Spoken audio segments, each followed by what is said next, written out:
देखो हम रा को ड़ा बोलेंगे, पर तुम इसे हमारी लाचारी मत कहना। बिहार के हैं हम, पर हमको बिहारी मत कहना। क्योंकि समाज में ऐसा फैला है बदहाली, बिहारी होना हो गया है गाली।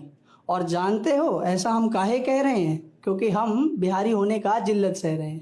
कहीं पे काम करते हैं आकर गाली देता है, माँ बहन को गाली देता है। बात बिहारी गाली है। अगर बिहारी गाली है तो आओ, जो हमको मारना चाहता है। ये जो शब्द है बिहारी, ये पूरे देश में गाली बन गया है। कहता है बिहारी मतलब अनपढ़, बिहारी मतलब बेवकूफ। हम लोग अनपढ़ और बेवकूफ लोग नहीं हैं।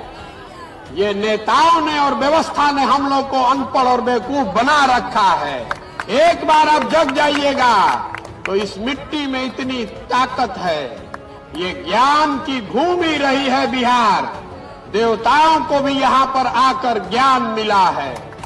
अगर आप एक बार जग गए और व्यवस्था सुधर गई तो जो लड़के बाहर जाकर नौकरी रोजी रोजगार के लिए धक्का खा रहे हैं, जो लड़के फैक्ट्री में मजदूरी कर रहे हैं, वही लड़के बिहार में आकर फैक्ट्री लगाएंगे और बाहर का लोग आकर यहाँ रोजगार करेगा।